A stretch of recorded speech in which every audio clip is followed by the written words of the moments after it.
Chemical equilibrium की introduction के बारे में हम प्रीवियस वीडियो में तफसील से बात कर चुके हैं कि केमिकल इक्विलिब्रियम क्या है।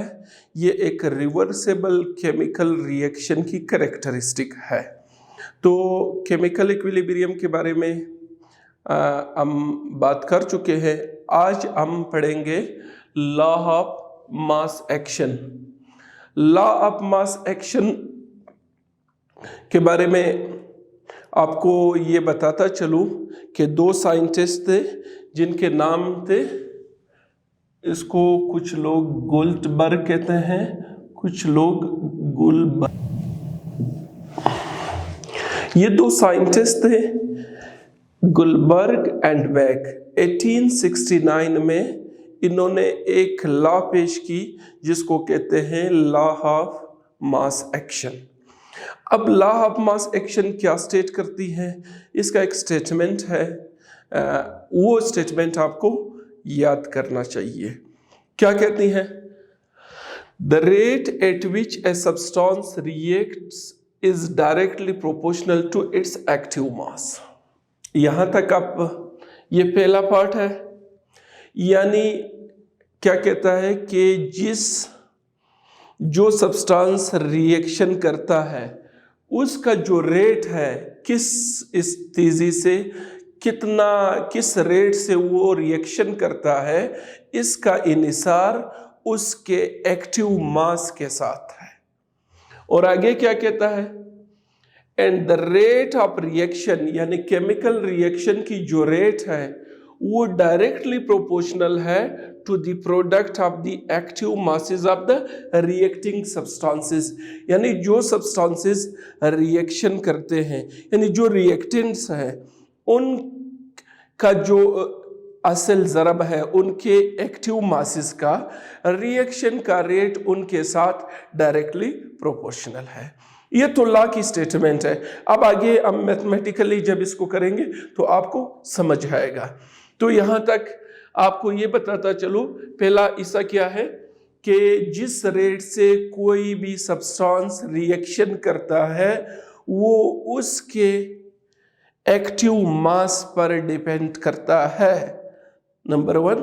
और साथ किसी भी केमिकल रिएक्शन का जो रेट है, किस रफ्तार से वो रिएक्शन होता है, वो डायरेक्टली प्रोपोर्शनल है किस चीज के साथ?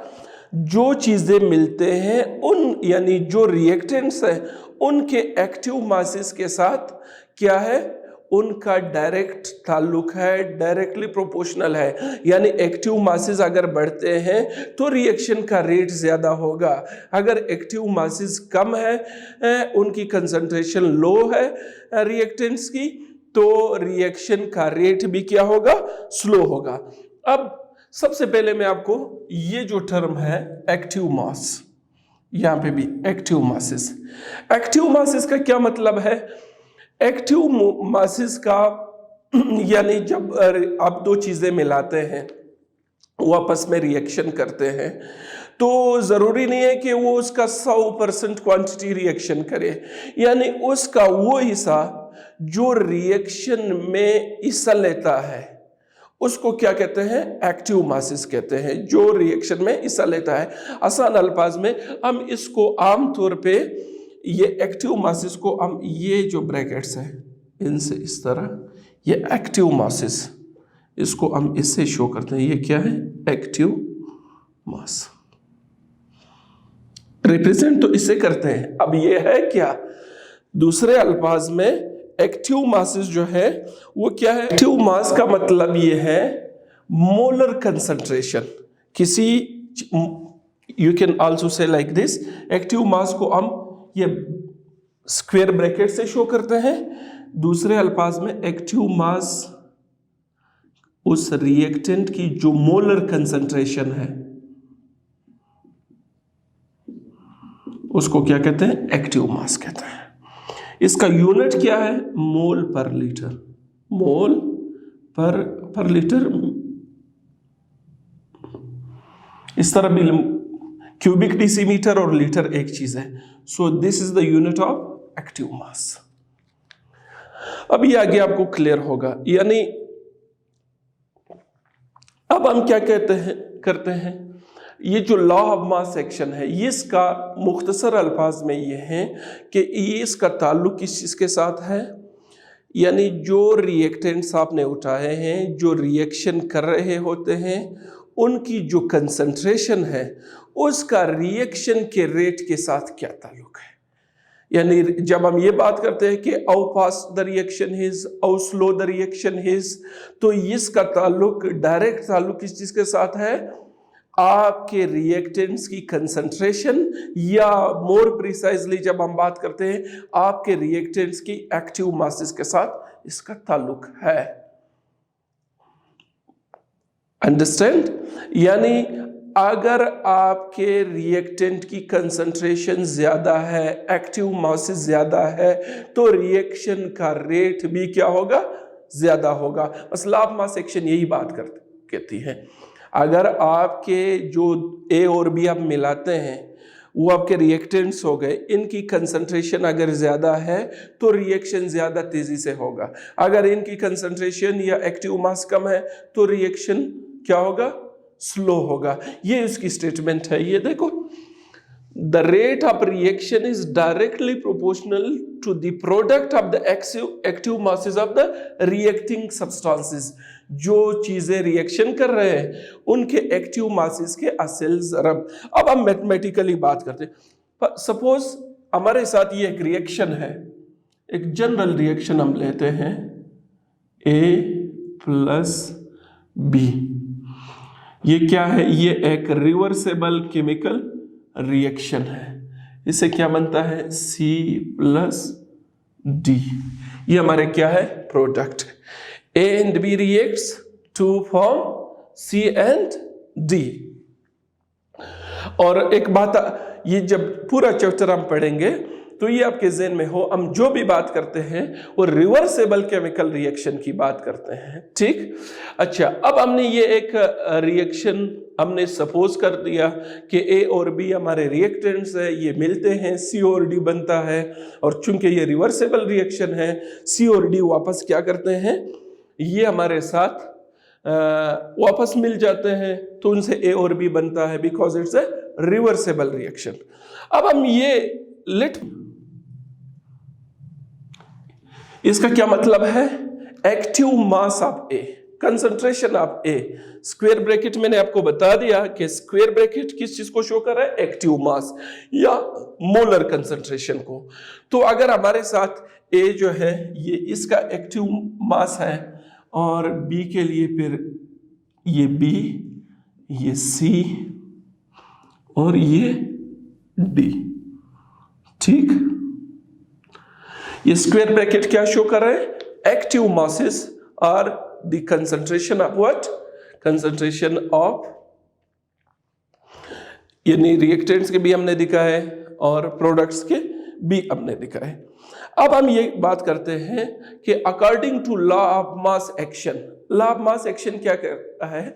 अब हम इसको दो हिस्सों में डिवाइड करते हैं। Suppose this is irreversible reaction, A और B रिएक्शन करते हैं, C और D बनते हैं, ठीक। फिलहाल हम ये अज्यूम कर लेते हैं। So according to the law क्या कहता है कि जो रेट ऑफ RF, मैंने लिख दिया, RF का क्या मतलब है, रेट ऑफ फॉरवर्ड रिएक्शन।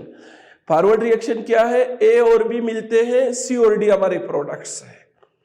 तो rate of forward reaction, rate of reaction किस चीज के डायरेक्टली प्रोपोर्शनल है, ये क्या है, ये प्रोपोर्शनलिटी का निशान है। मैथ में आपने पढ़ा होगा, फिजिक्स में भी आता है, मैथ में भी आता है, केमिस्ट्री में भी आता है। So rate of reaction is directly proportional. RF क्या शो करता है, रेट ऑफ रिएक्शन। में आपके लिए इधर ये भी लिखूं, rate of forward reaction, rate of forward reaction को मैं किसी से शो कर रहा हूं, RF से, ठीक। It is proportional. लॉ क्या कहती है कि रेट किसी भी रिएक्शन का डायरेक्टली प्रोपोर्शनल है to the product of the active masses of the reactants. जो आपके इस रिएक्शन में, मैंने आपको बताया ये पहला रिएक्शन, आप तो आपके रिएक्टेंट्स क्या है, A एंड B। अब आपको ज्यादा आसानी से ये लॉ समझ आएगा। अब मैं यहां से पढ़ता हूं, rate of forward reaction is directly proportional to the product, इन दो क्या cell ज़रब, to the product of the active masses of reacting substances या reactants, इन दो reactants की active mass हमने शो कर दी, ठीक, इनका असल ज़रब ये क्या है, rate of forward reaction in दोनों के लिए क्या है, ये इन दोनों पे डिपेंड करता है, इन दोनों की प्रोडक्ट पे। सो मैथमेटिकली हमने इस लॉ की जो पहला हिस्सा है ना, जो हमारे साथ फॉरवर्ड रिएक्शन है, वो हमने इस तरह शो कर दिया। अब according to the rules of mathematics आपको पता है, मैं आपको एक और चीज बताऊं, ये आपने मैथ में पढ़ा है, अगर दो क्वांटिटीज के दरमियान प्रोपोर्शनलिटी का निशान हो, जिस तरह x और y के दरमियान है, ये x और y एक दूसरे के साथ क्या है, डायरेक्टली प्रोपोर्शनल है, x बढ़ता है तो y भी बढ़ता है, x कम होता है तो y भी कम होता है, इसको कहते हैं प्रोपोर्शनलिटी। और ये कौन सी प्रोपोर्शनलिटी है, डायरेक्टली प्रोपोर्शनल। प्रोपोर्शनलिटी को जब आप इक्वलिटी में चेंज करते हैं तो आपको according to the rules of mathematics एक कांस्टेंट लगाना होगा। अब ये के कहां से आ गया, के इज ए कांस्टेंट, हमने प्रोपोर्शनलिटी को हटा के हमने एक कांस्टेंट के लगाया, तो अब हमसे हमारा ये क्या बन गया, एक मैथमेटिकल इक्वेशन बन गया, x is equal to k y. The same can we do here, ये कुछ हम इधर भी कर सकते हैं। हम इस तरह लिख सकते हैं कि the rate of forward reaction is equal to, ये मैं सिर्फ इसलिए दे रहा हूं था कि पता चले कि हम फॉरवर्ड रिएक्शन की बात कर रहे हैं।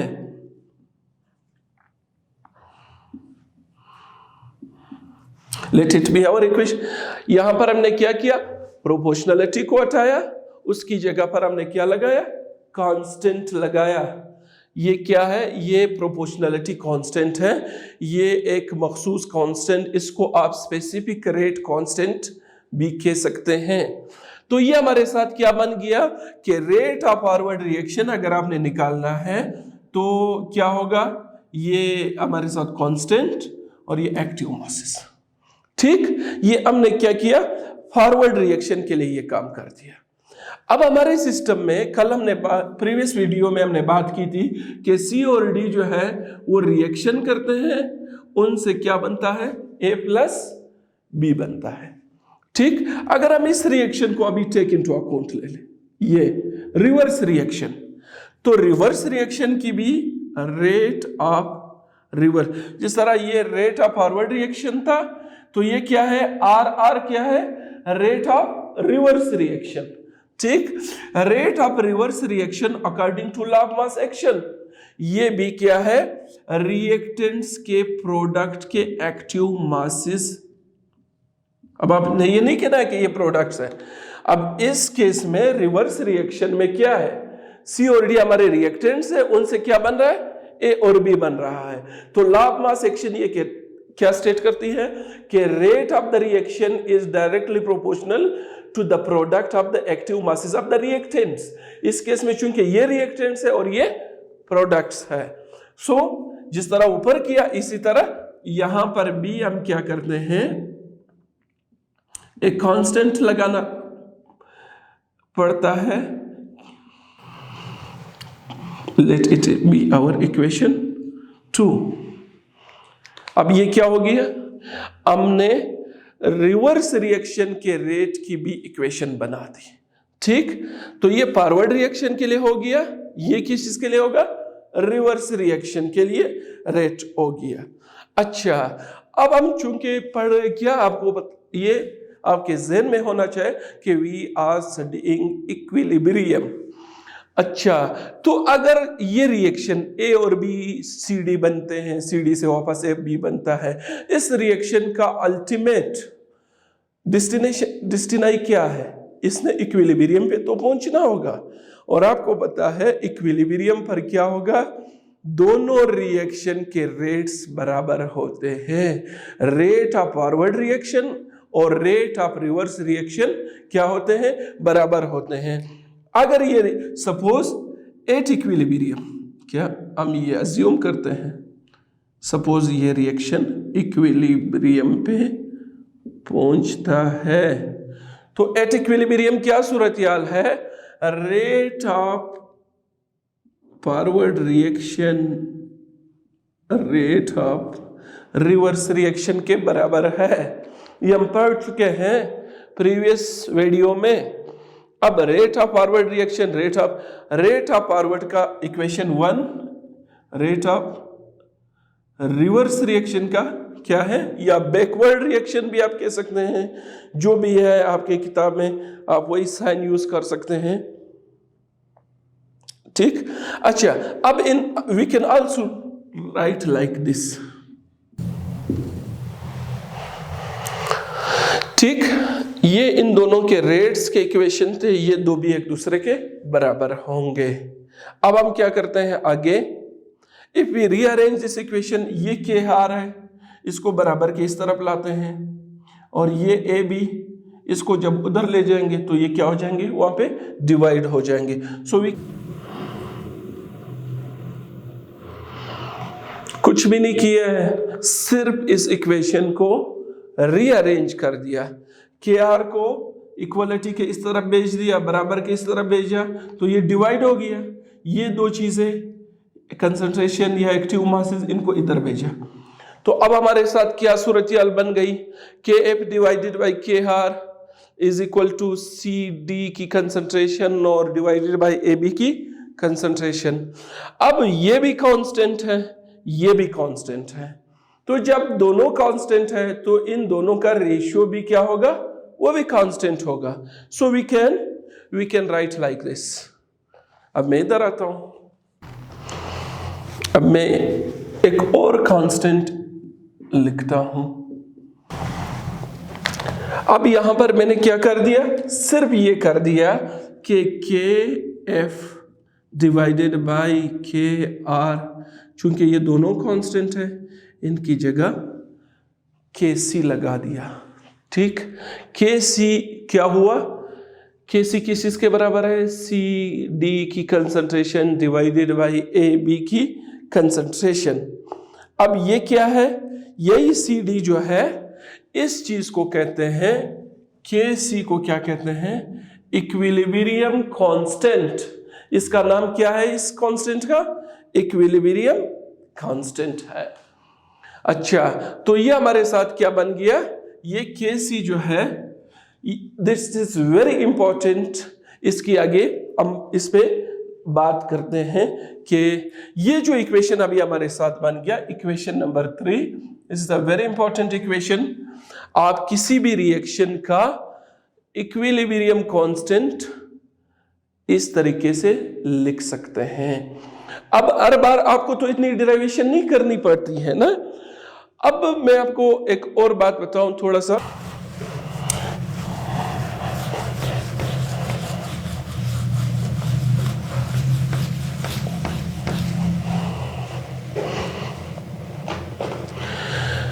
ये केसी क्या हो गया, ये इसका नाम आपको आना चाहिए, that is very important in this chapter, equilibrium constant, ठीक। ये इक्विलिब्रियम कांस्टेंट हो गया, ठीक है। अच्छा, अब हम क्या करते हैं कि आपको अभी पता होना चाहिए कि लॉ ऑफ मास एक्शन जो है वो हमें रिएक्शन के रेट और रिएक्टेंट्स के कंसंट्रेशन के एक्टिव मासेस की रिलेशनशिप बताती है। अच्छा, अब हमारा चूंकि इस चैप्टर में या हमारे बहुत से इंडस्ट्रियल एप्लीकेशंस हैं जिसमें हमारा रिवर्सेबल रिएक्शन के साथ वास्ता होता है। अब हर बार इतनी डेरिवेशन करना आसान तो नहीं है। अब हम एक नतीजे पे पहुंचे कि इस तरह के रिएक्शन के लिए इक्विलिब्रियम कांस्टेंट की एक्सप्रेशन की ये स्टाइल होती है, इस तरह डिराइव होता है। तो अभी अगर हम इस पे एक नज़र डालें तो क्या है, यहाँ पर जो हमारा रिवर्सेबल रिएक्शन है, प्रोडक्ट की कंसंट्रेशन ऊपर है और रिएक्टेंट की कंसंट्रेशन नीचे है, ये चीज़ इक्विलिब्रियम कांस्टेंट के बराबर है। अब आमतौर पे मैं एक जनरल रिएक्शन लेता हूँ, एक बार फिर हम एक जनरल रिएक्शन लेते हैं, A plus B, this is a general reversible chemical reaction, लिए C प्लस D। अच्छा, ये तो A और B मिलते हैं, CD बनता है, CD वापस मिलते हैं, AB बनता है। लेकिन अगर आपने अपनी रोजमर्रा केमिस्ट्री में भी आपने देखा होगा कि जो रिएक्शन होते हैं वो उनके इधर कोफिशिएंट होते हैं जो नंबर ऑफ मोल जो शो करते हैं। मिसाल के तौर पे मैं एक रिएक्शन लिखता हूँ, N2 प्लस H2 क्या बनता है, NH3। फॉर एग्जाम्पल A और B मिलते हैं, C बनता है। लेकिन इस रिएक्शन में हमने ये भी देखा होगा, यहाँ पर 3 लिखा है, यहाँ पर क्या है, 2 लिखा है, तो ये क्या है, ये नंबर ऑफ मोल्स कोफिशिएंट है ना, इन सब्सटेंसेस के कोफिशिएंट है। तो अब एक ज्यादा जनरल स्टेट रिएक्शन लिखने के लिए क्या करते हैं, यहां पर इनको कोफिशिएंट देते हैं कि let for example A moles of A, B moles of B, C mole कुछ भी हो सकते हैं, D मोल ऑफ। तो इसे आपने कंफ्यूज नहीं होना चाहिए आपको, you need not to confused. ये असल में ये छोटा A B C D, ये जो छोटे मैंने लिखे स्मॉल लेटर में, ये असल में ये चीजें शो करते हैं जिसका इसका एक है, 1 3 2, ये जो नंबर ऑफ मोल्स होते हैं ये चीज होता है। ये मैंने एक जनरल रिएक्शन लिखा। अब आपके सामने हमने डिराइव कर दिया कि अगर आपके साथ इस तरह कोई जनरल रिएक्शन हो, उसके लिए आपने इक्विलिब्रियम कांस्टेंट कैसे लिखना है। अब आप इस रिएक्शन को देखें, सिंपल है, product of the active masses of the product divided by product means असल ज़रब product of the active masses of reactants.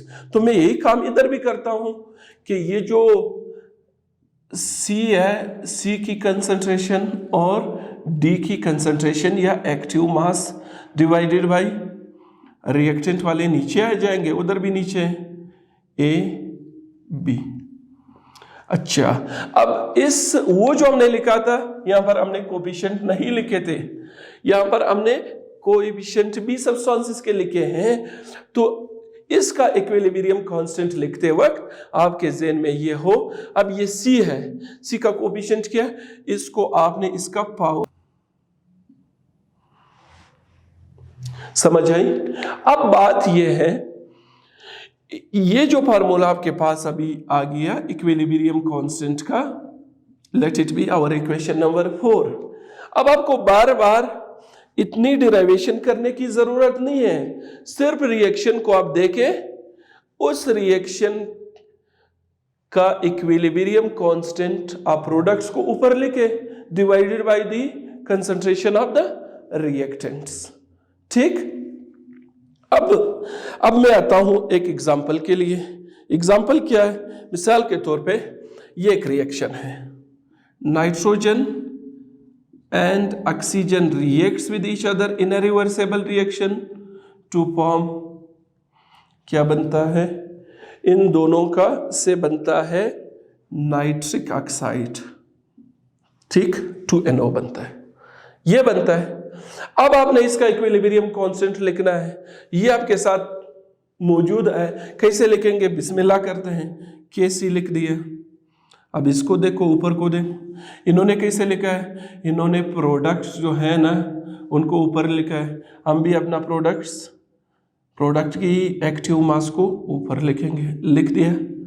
नीचे क्या, एक है हमारा प्रोडक्ट, उनके प्रोडक्ट तो 2 थे ना, हमारा एक है, तो एक हमने लिख दिया, ये लिख दिया।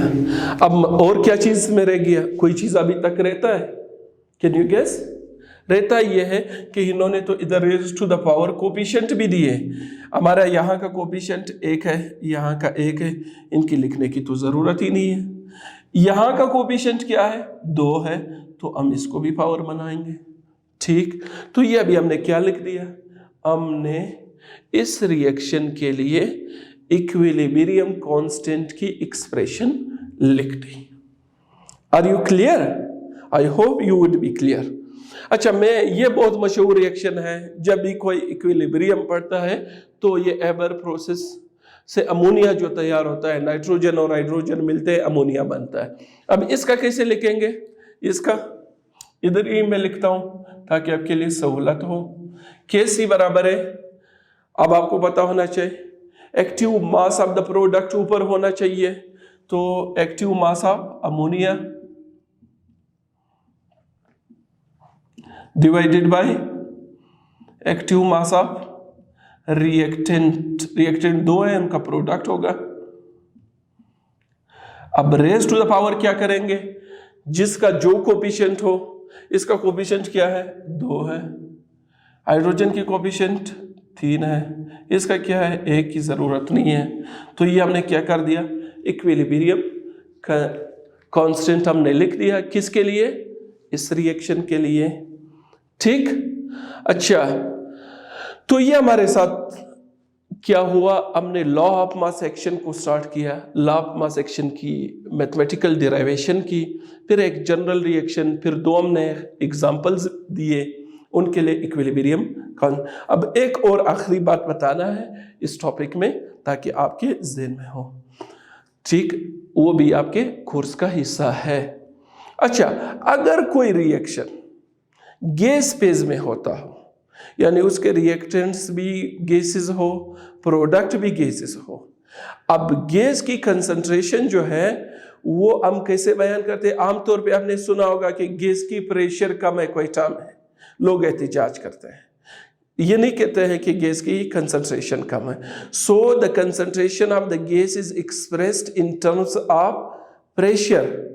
और चूंकि अगर हम इस तरह तो हम गैस के लिए जो इक्विलिब्रियम कांस्टेंट लिखते हैं वो हम इन टर्म्स ऑफ ये कंसंट्रेशन वाले में नहीं शो करेंगे, इनमें नहीं शो करेंगे, हम पार्शियल प्रेशर में शो करेंगे।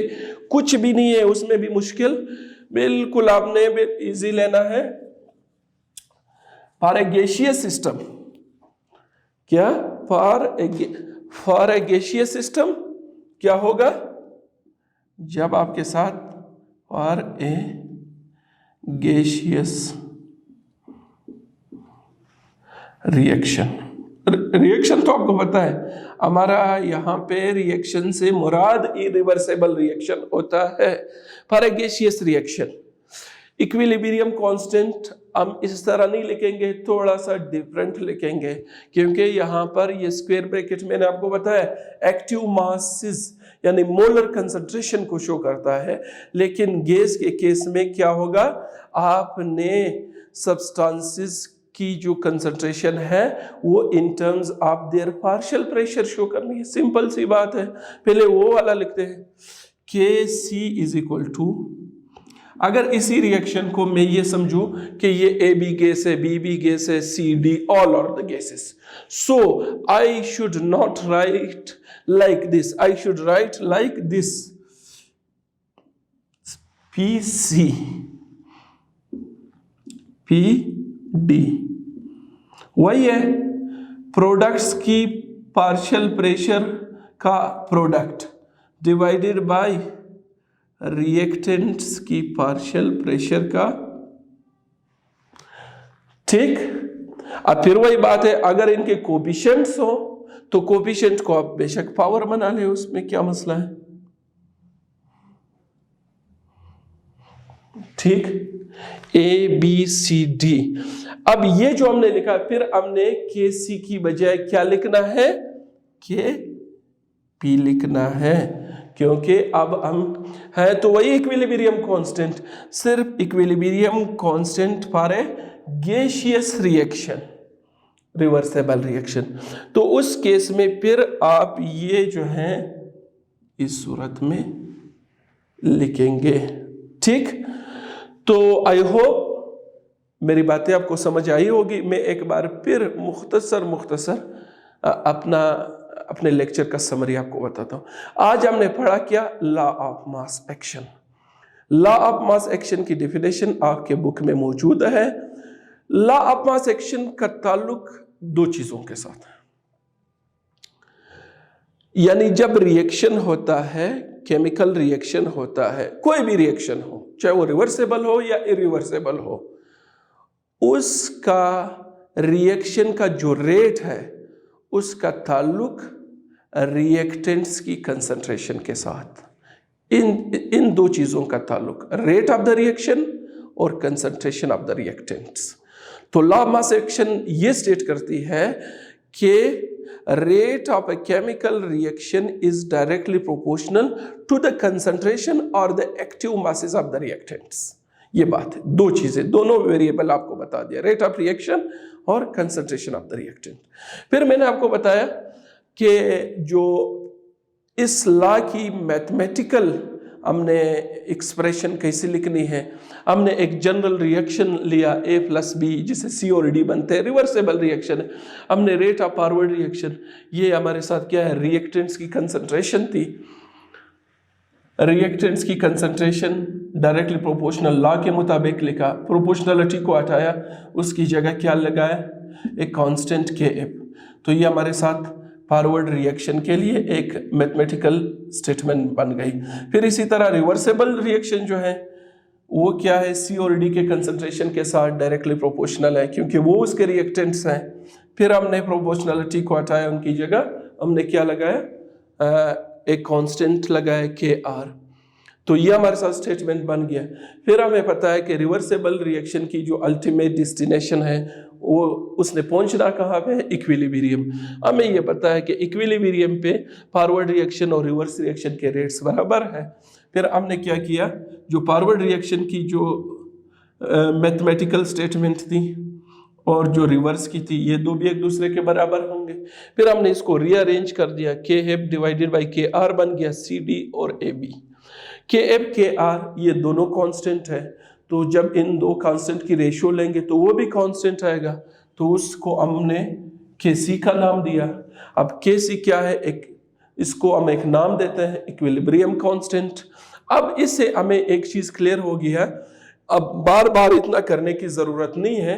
अब यहाँ देख सकते हैं कि ये रिएक्शन है, ये उसका इक्विलिब्रियम कांस्टेंट की एक्सप्रेशन है।